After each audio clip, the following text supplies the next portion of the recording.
1914 से लेकर 1918 तक 4 साल और 1939 से लेकर 1945 तक 6 साल। कुल मिलाकर 10 सालों का यह समय दुनिया के इतिहास के सबसे भयानक मंजर को बयां करता है। ये सच्चाई है उन दो घातक महायुद्ध की जिसे चाहकर भी मैं और आप कभी बदल नहीं पाएंगे। मैं बात कर रहा हूं first world war and second world war की। वैसे आज का ये वीडियो इन वॉर्स का डिटेल डिस्क्रिप्शन नहीं है, उसके लिए मैंने ऑलरेडी 2 वीडियो बनाए हुए हैं, लिंक डिस्क्रिप्शन में मौजूद है। आज हम बस बात करने वाले हैं इन वॉर्स के डिफरेंसेस के बारे में, मतलब इस दोनों में मेजरली कौन से डिफरेंसेस थे, फर्क थे। सबसे पहले बात करते हैं ये दोनों वॉर्स किन किन देशों के बीच हुई थी। अगर हम फर्स्ट वर्ल्ड वॉर की बात करें तो वहां पर मेजरली 2 पावर्स थी, एक का नाम था सेंट्रल पावर्स और दूसरे का नाम था अलाइड पावर्स। सेंट्रल पावर्स में Germany, Austria Hungary, Ottoman Empire जैसे देश थे। वही अलाइड पावर्स की बात करें तो फ्रांस, ब्रिटेन, इटली, जापान और बाद में 1917 में यूएसए उसमें आ गया था। चलिए जानते हैं अब सेकेंड वर्ल्ड वॉर के बारे में। अब सेकेंड वर्ल्ड वॉर में क्या हुआ था, central powers is converted into axis powers. अभी उसको नाम था एक्सिस पावर का, और जो अलाइड पावर्स थी उसका नाम एज इट इज था अलाइड पावर्स। सेंट्रल पावर्स में मुख्य रूप से थे जर्मनी, इटली और जापान। वही दूसरी ओर अलाइड फोर्सेस की बात करें तो उसमें थे फ्रांस, ब्रिटेन, सोवियत यूनियन और यूएसए। अब इन दोनों में मेजर डिफरेंस जानते हैं। फर्स्ट वर्ल्ड वॉर में अलाइड फोर्सेस के साथ लड़ा इटली अब एक्सेस के साथ था। वही ऑस्ट्रिया हंगरी और ऑटोमन एम्पायर का नामो निशान मिट चुका था। Austria Hungary converted to Australia and Ottoman Empire converted to Turkey.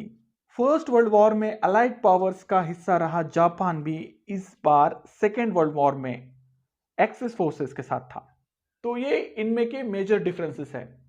चलिए अब जानते हैं इन दोनों वॉर्स के कॉजेस के बारे में, मतलब क्या इसके रीजंस थे, किस वजह से ये दोनों वॉर्स हुई थी उसके बारे में।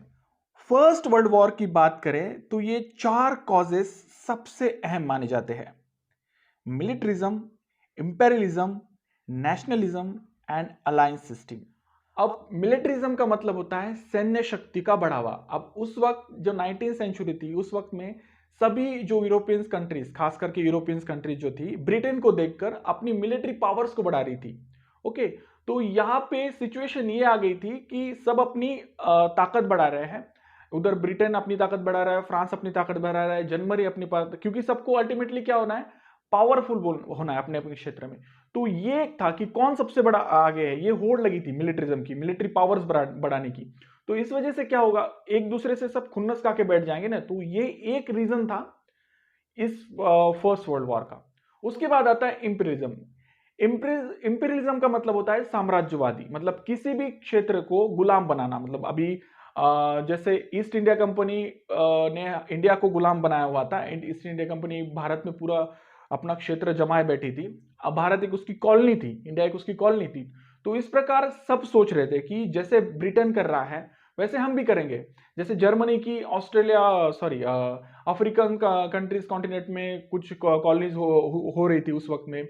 उसके बाद सोवियत यूनियन भी आ रहा था, यूएसएसआर, यहाँ पे कॉलोनीज बसाने के लिए। तो ये होड़ चल रही थी। तो ये इसी चक्कर में, साम्राज्यवादी के चक्कर में भी ये बैटल होने वाली थी आगे चलकर। इसके बाद आता है नेशनलिज्म। अब नेशनलिज्म का मतलब तो सभी को पता है, राष्ट्रवाद। सबके अंदर एक राष्ट्रवाद की भावना जागृति, हाँ मेरा देश सबसे महान। तो इसी वजह से क्या हो रहा था, ये राष्ट्रवाद की भावना आगे चलकर क्या हो रही है, एक दूसरे को दुश्मनी पैदा करने लगी थी एक दूसरे के खिलाफ। अलायंस सिस्टम की बात करें तो ये जिसका मतलब होता है गठबंधन। अब क्या हो रहा था, अभी मान के चलिए एक कंट्री है, वो किसको उस दूसरे कंट्री से उसको थ्रेट है कि यार आगे चलकर ये मुझ पे हमला करेगी, ऐसा उसको लग रहा है। तो अभी वो क्या कर रही है, किसी तीसरी कंट्री से मदद ले रही है उसके खिलाफ कि यार अगर कोई प्रॉब्लम आएगा तो आप मेरे साथ खड़े हो जाओ। अगर आप पे ऐसा कोई प्रॉब्लम आता है तो इन फ्यूचर हम भी आपके साथ खड़े होंगे। तो यूरोप में क्या हो रहा था, ऐसे छोटे छोटे जर्मनी वगैरह छोटे छोटे देश थे, जर्मनी ने हाथ मिलाया साइबेरिया से, साइबेरिया ने फिर ऑटोमन एम्पायर से, ऐसे छोटे छोटे अलाइड हो रहे थे। तो ये इसी कश्मकश के चलते ये फर्स्ट वर्ल्ड वॉर हुआ। अब सेकेंड वर्ल्ड वॉर की बात करें तो सेकेंड वर्ल्ड वॉर में सबसे इंपॉर्टेंट कॉजेस था political and economical instability in Germany. क्योंकि क्या हो गया था, फर्स्ट वर्ल्ड वॉर के बाद जर्मनी को सबसे बड़ा गुनहगार ठहराया गया इसका, और उनके साथ एक ट्रीटी साइन की, ट्रीटी ऑफ वर्साइल। अब ये ट्रीटी ऑफ वर्साइल क्या थी, जिसके तहत वो क्या करने, उनको ये आदेश थे, जर्मनी को के आदेश थे, ये नेशनल जो कमेटी बन गई थी उस समय, उनके तरफ से एक आदेश थे कि आप क्या करोगे, 1 लाख से ऊपर आप सेना नहीं कर सकते, उसके बाद में आप जो प्रोडक्शन कर रहे हो वेपन्स का वो भी आप नहीं कर सकते। तो इस वजह से क्या हो गया था, जो जर्मनी है उसमें एक इंस्टेबिलिटी आ गई थी, वहां पे पॉलिटिकल बैकग्राउंड किसका मतलब कोई ऊंचा नहीं था वहां पे, और इकोनॉमिकल वो बहुत नीचे जा रहा था, क्योंकि बहुत से क्षेत्र जो कि फर्टाइल एरियाज थे वो भी ब्रिटेन और फ्रांस ने हत्या लिए थे। तो ये क्या हो गया था, एक क्या बोलते हैं उसको आप, एक जर्मनी के लोगों में एक भावना जागी थी कि यार इस वजह से हम बहुत पीछे जा रहे हैं। तो इसी का फायदा क्या होता है, एक आदमी उठाता है जिसका नाम है हिटलर। तो इसी के चलते ये सेकेंड वर्ल्ड वॉर हुआ। अब बहुत से लोग क्या कहते हैं कि हाँ, हिटलर की वजह से ये सेकेंड वर्ल्ड वॉर हुआ था, लेकिन ये कुछ हद तक ठीक भी नहीं है, क्योंकि हिटलर के साथ उसके तोड़ का एक और आदमी था, मुसोलिनी, इटली का। उसकी और हिटलर की बहुत जमती थी, दोनों बहुत अच्छे फ्रेंड थे, और दोनों मिलकर इस पूरे काम को अंजाम दे रहे थे। तो हम ये नहीं कह सकते पर्टिकुलरली, हाँ हिटलर तो एक फेस था, मुसोलिनी भी उसके साथ था। तो आई होप आपको इन दो वॉर्स के बीच के कॉजेस के बारे में अच्छे से पता चल गया होगा, इसमें क्या क्या मेजरली डिफरेंस है। अब थोड़ा सा रिव्यू कर लेते हैं। फर्स्ट वर्ल्ड वॉर के जो रीजंस थे वो थे militarism, imperialism, nationalism and allied system जो थी उसकी। और जो सेकेंड वर्ल्ड वॉर का मेजर था वो था political and economical instability due to the treaty of Versailles, जिसमें राइज ऑफ हिटलर होता है और यहीं से मामला बिगड़ जाता है। अब कॉजेस ऑफ वॉर के बाद चलते हैं मेथड्स ऑफ वॉरफेयर, मतलब किन टेक्निक्स को यूज किया फर्स्ट वर्ल्ड वॉर में और सेकेंड वर्ल्ड वॉर में। अब फर्स्ट वर्ल्ड वॉर की बात करें तो यहाँ पे मोस्टली जो आर्मी जो होती थी वो ट्रेंचेस की मदद से लड़ रही थी। अब ये ट्रेंचेस क्या होता है मैं बताता हूँ आपको। छोटी सी ऐसी एक सुरंग टाइप होती है, खोद के रखते हैं, लंबी लाइन होती है, जिसमें क्या होता है सब जो सोल्जर्स होते हैं जो खड़े रहते हैं और वहां से वो फायर करते हैं। यहाँ पे क्या होता है, एक पॉजिटिव पॉइंट होता है ये कि अगर दुश्मन आगे से आ रहा है तो वो तो खुला है, और हम क्या है, ट्रेंचेस, जमीन के अंदर है, तो हम अटैक तो कर सकते हैं लेकिन दुश्मन हमें ठीक से नहीं देख सकता। तो ये यहाँ पे सबसे बड़ी ये मेथड बोल सकते हैं वॉरफेयर की, कि यहाँ पे ये यूज की थी दुश्मन की सेना के खिलाफ। जर्मनी ने ये शुरू किया था, ब्रिटेन भी ऐसा ही करके लड़ रहा था, फ्रांस भी ऐसा ही करके लड़ रहा था, सभी देश इस प्रकार से लड़ रहे थे। उसके बाद इस वॉर में सबसे ज्यादा आर्टिलरीज का यूज हुआ। आर्टिलरीज बहुत उस समय में नई नई टेक्निक्स आई थी, तो आर्टिलरीज सबसे ज्यादा यूज हुई इस वॉर। आर्टिलरीज की जरूरत ये होती है कि ये क्या होता है, अपनी सेना को, मतलब जो अपना जैसे हम बोलते हैं इन्फेंट्री, पैदल जो होती है सेना, उसको एक कवर फायर होता है पीछे से। आप क्या करो, आर्टिलरीज का पहले ये करो, दुश्मन को थोड़ा सा थका दो, वहां पे थोड़ा सा उसको भागने दो इधर उधर। जब वो पूरी तरह से हैरान हो जाएगा फिर अपनी फोर्सेस को आगे भेजो। तो ये बहुत हुआ, पहले आर्टिलरी का फायरिंग होती थी और फिर बाद में सेना आगे बढ़ती थी। तो ये वॉरफेयर की टेक्निक उस समय यूज हुई। अब आर्टिलरीज के साथ साथ मशीन गन्स का भी यूज हुआ इस वॉर में। मशीन गन्स उस टाइम नई नई निकली थी और बहुत उसका यूज हुआ। 2 मशीन गन्स लगी रहती थी किसी भी एक बटालियन के पास, और वहां से वो फायर क्या करते थे जोरदार। इसमें एक बेल्ट लगी रहती थी जो बुलेट्स की, जो बहुत तेजी से, मतलब एक दूसरे से चिपक के गोली जा रही है उसकी, इतनी फास्ट से, मतलब आगे का इंसान को पूरी छन्नी कर दे वो, इस प्रकार से ये होता था। तो मशीन गन्स का प्रोडक्शन उस टाइम पे बहुत वाइल्ड रेंज में हो रहा था और ये उस समय का बहुत घातक हथियार था। अब इन सब में सबसे यूनिक जो टेक्निक यूज की थी फर्स्ट वर्ल्ड वॉर में वो थी पॉइजनस गैस की। पॉइजनस गैस क्या छोड़ दिया जाता था एक क्षेत्र में, और वहां से ये सब भाग लेते थे, जिसने वो जलाया है वो। जैसे ही दुश्मन की सेना वहां से गुजरती थी वो सब या तो कोई बेहोश हो जाता था या तो जगह पे मर जाते थे, ज्यादातर तो मर ही जाते थे। तो ये सबसे यूनिक टेक्निक थी इस वॉर की, वर्ल्ड वॉर की। लेकिन इसका एक डिसएडवांटेज ये था, क्योंकि मान के चलो कि क्या हवा अगर जोर से चल रही हो तो वो आपकी सेना को भी इंपैक्ट कर सकती थी। तो बाद में इसका यूज करना बंद कर दिया, लेकिन ये एक यूनिक टेक्निक आप कह सकते हैं फर्स्ट वर्ल्ड वॉर की। इसके बाद टैंक्स और एरोप्लेन्स भी यूज हुए यहाँ पर, लेकिन ये ज्यादा इसकी मात्रा नहीं थी, कम मात्रा में ये यूज हुए। अब फर्स्ट वर्ल्ड वॉर के बाद चलते हैं warfare methods of second world war, कि सेकेंड वर्ल्ड वॉर में कौन सी मेथड्स को यूज किया था लड़ाई करने के लिए। अब इसमें सबसे ज्यादा सबमरीन का यूज हुआ। सबसे पहले जर्मनी ने सबमरीन खोज के निकाली थी, वहां से वो उनकी सबसे ज्यादा पावरफुल सबमरीन थी। तो वो क्या करते थे, समुद्र के रास्ते से, समुद्री रास्ते से अटैक्स करते थे। वो चले गए किसी क्षेत्र में, घुस गए सबमरीन से, नीचे से ऊपर चढ़ गए और अटैक कर दिया, खत्म, तहस नहस कर दिया, पूरा पोर्ट वोर्ट सब खत्म कर दिया और फिर से वापस घुस के जर्मनी में चले आए। तो ये सब होता था। बाद में उसके बाद ब्रिटेन ने भी सबमरीन लॉन्च करना शुरू कर दिया, यूएसए ने भी लॉन्च करना शुरू कर दिया। तो ये सबमरीन का वापस ज्यादा यूज हो रहा था। खासकर बात की जाए जर्मनी की, हिटलर की बात की जाए, तो हिटलर ने यहाँ पे एक बहुत इंपॉर्टेंट, बहुत एक न्यू टेक्निक इजाद की थी सेकेंड वर्ल्ड वॉर में, और उस टेक्निक का नाम था ब्लिट्जक्रीग टेक्निक। ओके, मेरा प्रोनाउंसिएशन थोड़ा अच्छा नहीं है, आप ये देख लीजिए इसका क्या प्रोनाउंसिएशन होता है। तो ये टेक्निक यूज की थी। इस टेक्निक के जरिए वो क्या कर रहा था, तीनों साइड से अटैक कर रहा था। मतलब नेवी से भी आप अटैक करो, आर्टिलरी से भी अटैक करो, टैंक से भी अटैक करो, इन्फेंट्री से भी अटैक करो, एयरफोर्स से भी अटैक करो। मतलब एक टाइम पे आपको क्या करना है, पूरा धावा बोलना है चारों तरफ से, मतलब पूरी तरह से वो खत्म हो जाए, उनको सोचने का मौका ही नहीं देना है। पहले मैंने क्या बताया फर्स्ट वर्ल्ड वॉर में कि पहले आर्टिलरीज चलती थी, पूरे तबाह कर देते, एक के बाद एक मेथड यूज होती थी ना। पहले फिर आप इन्फेंट्री भेजो, फिर मशीन गन्स भेजो, और ये क्या करते थे, सब सपोर्टिव थे। लेकिन अभी क्या करते थे, अभी क्या हो रहा था, ये सब सपोर्टिव में काम नहीं करने वाले थे, ये सब अटैकिंग में काम करने वाले थे। टैंक्स का काम सपोर्ट करना नहीं है आपकी इन्फेंट्रीज को, आपको अटैक करना है, घुसना है अंदर। प्लेन्स का काम एयर सपोर्ट देना नहीं है, सीधा अटैक करना है। आपको ऑर्डर दिए जाएंगे, जाओ और खत्म करो, बात खत्म।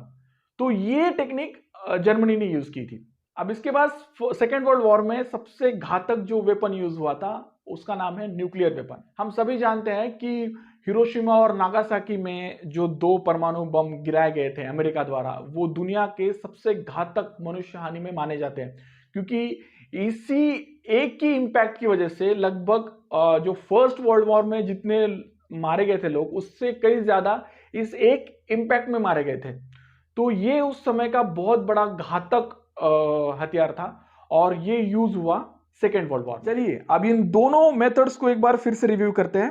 फर्स्ट वर्ल्ड वॉर में ट्रेंचेस का यूज करके सैनिक लड़ा करते थे, जिसमें आर्टिलरीज उनका सपोर्ट करती थी, मशीन गन्स उसका सपोर्ट करती थी, असॉल्ट राइफल्स थी, टैंक्स थे, एयरप्लेन्स भी थे, और वो सबसे यूनिकली जो यूज हुआ वो थी पॉइजनस गैस। इसके बाद सेकेंड वर्ल्ड वॉर में सबमरीन्स मोस्टली यूज हुए। उसके बाद ब्लिट्जक्रीग टेक्निक जो थी हिटलर की, वो इसमें यूज हुई, न्यूक्लियर पावर इसमें यूज हुई। तो ये मेजर डिफरेंसेस थे वॉरफेयर्स के।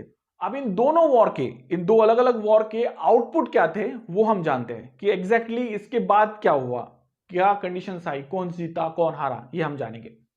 फर्स्ट वर्ल्ड वॉर में अलाइड पावर्स जो थी, एक ब्रिटेन था, यूएसए थी, ये फ्रांस था, ये इनकी विक्ट्री हो जाती है, और जो ऑटोमन एम्पायर था, जर्मनी था, जो कि सेंट्रल पावर्स थी, वो क्या होता है, इस बैटल में हार जाते हैं, और इसी के चलते ट्रीटी ऑफ वर्साइल साइन होती है। इसके बाद ऑस्ट्रिया हंगरी टूटकर महज एक ऑस्ट्रेलिया नाम का एक कंट्री रह जाता है, जो आज भी है। ऑटोमन एम्पायर पूरी तरह से खत्म हो जाता है। जो अभी टर्की का एरिया है, वहां पे टर्की नाम का एक देश है, पहले वो ऑटोमन एम्पायर हुआ करता था, बहुत बड़ा एम्पायर था। उसकी एक बहुत अलग सी हिस्ट्री है, मैं कभी उस पर भी एक सेपरेट वीडियो बनाऊंगा, ऑटोमन एम्पायर कितना बड़ा था।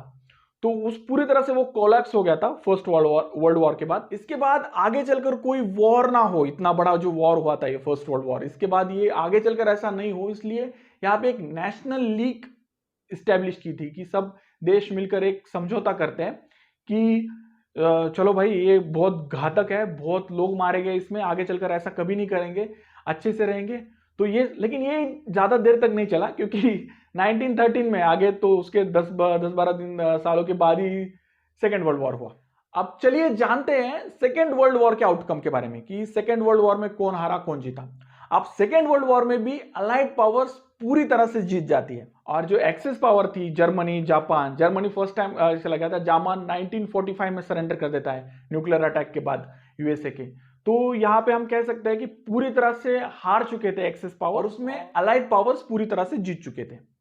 अब यहाँ पे सेकेंड वर्ल्ड वॉर का सबसे बड़ा इंपैक्ट ये हुआ कि जो ब्रिटेन थे, फ्रांस थे, जर्मनी थे, जर्मनी एम्पायर जो थे, ये सब जो उभर के आ रहे थे आगे, मतलब जो बिट्टो पावर्स बन रहे थे, बहुत बड़े कंट्रीज के रूप में वो उभर रहे थे, वो पूरी तरह से कोलैप्स हो जाते हैं इस वॉर के चलते। और यूएसए और सोवियत यूनियन ये दोनों सुपर पावर्स बन जाती है। इसके बाद आगे चलकर वो बनेगी, आज भी है वो। रशिया की बात करें हम, यूएसए की बात करें हम, तो वो दोनों भी आज एक दूसरे के दुश्मन है और वो बहुत बड़ी पावर्स है आज के जमाने में। तो पहले जो कहते थे ना हम, इंग्लैंड बहुत बड़ा है यार, उसकी बड़ी चारों जगह पे कॉलोनीज है, वो पूरी तरह से अभी खत्म हो गया था और अभी राज करने वाले थे इस पूरे वर्ल्ड पे यूएसए और सोवियत यूनियन। अभी सेकेंड वर्ल्ड वॉर के चलते इन दोनों कंट्रीज में, यूएसए और सोवियत यूनियन में कोल्ड वॉर जारी रहा। इसके चलते ये कहा भी जा रहा था कि यार ये तीसरे वर्ल्ड वॉर का रीजन ना बन जाए इन दोनों के बीच का कोल्ड वॉर। लेकिन थैंक गॉड ऐसा नहीं हुआ और आगे चलकर भी ना हो ऐसा। अब यहाँ पर एक यूनाइटेड नेशन नाम की एक छोटी ऑर्गेनाइजेशन का गठन किया गया उस वक्त, क्योंकि आगे चलकर ये और तीसरा वर्ल्ड वॉर ना हो। तो चलिए अब करते हैं थोड़ा सा इसका रिव्यू।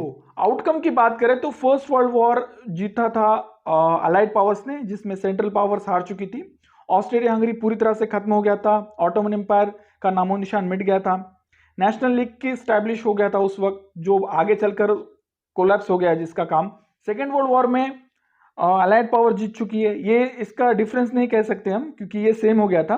अलाइड फोर्सेस जीत की थी, लेकिन ये कंप्लीट विक्ट्री थी। पहले कंप्लीट नहीं था ये, लेकिन ये अभी कंप्लीट विक्ट्री थी। पूरी तरह से डोमिनेट कर दिया था जर्मनी और जापान को। जर्मनी को पहले, जापान को 1945 में। उसके बाद सोवियत और यूनियन और United state became super powers. इस टाइम वो बहुत बड़ी पावर्स है और जो ग्रेट ब्रिटेन का, जर्मनी का, फ्रांस का जो दबदबा था पूरे वर्ल्ड में, वो पूरी तरह से खत्म होता है। उसके बाद जहां फर्स्ट वर्ल्ड वॉर में नेशनल लीग जैसे स्टैब्लिश हुई थी, उसी तरह से यूनाइटेड नेशंस वहां पे स्टैब्लिश हुई और जो आज तक भी है। तो इस तरह से ये दोनों वॉर्स का जो आउटकम है उसका ये डिफरेंस है। अब आते हैं इसके मेजर फैक्टर के बारे में, वो है कैजुअलिटीज, मतलब कितने लोग इसमें मरे, कितने लोग शहीद हुए, कितने सोल्जर शहीद हुए, वो हम जानेंगे। और मेजरली इस तरह से जानेंगे कि इन दो वॉर्स में डिफरेंसेस क्या थे उसमें। तो फर्स्ट वर्ल्ड वॉर की बात करें तो एस्टिमेटली यहाँ पर 10 मिलियन मिलिट्रीज जो सोल्जर्स थे उनकी डेथ हुई थी। उसके बाद 7 मिलियन सिविलियंस इसमें मरे थे। 21 मिलियन जो थे लोग वो वुंडेड थे, यानी जो जख्मी थे वो। और 7.7 मिलियन मिसिंग, जो कि अभी हमें पता नहीं है कि वो जिंदा भी है या मर गए हैं। अगर जिंदा है तो वो किस हालत में है वो भी किसी को पता नहीं। तो वो 7.7 मिलियन थे दोस्तों। सेकेंड वर्ल्ड वॉर की बात करें तो यहाँ पे 60 मिलियन पीपल पूरे मर गए थे, जिसमें 38 to 55 मिलियन सिविलियंस थे, जिसमें मतलब आधे से ज्यादा तो सिविलियन ही मरे इसमें। उसके बाद 13 to 20 million war related disease यहाँ पे हुए लोगों को। तो आई होप मैंने आपको इन वर्ल्ड वॉर 1 और वर्ल्ड वॉर 2 में कि जो डिफरेंसेस थे उसको अच्छी तरह से समझाए। मेरे से अगर कुछ बातें रह गई हो तो प्लीज आप कमेंट बॉक्स में उसे जरूर लिखें। वीडियो अच्छा लगे तो प्लीज इसे लाइक कर अपने दोस्तों में शेयर करना ना भूलें। और हाँ, आपको अगर मेरा काम अच्छा लगता है तो प्लीज इस चैनल को सब्सक्राइब कर देना।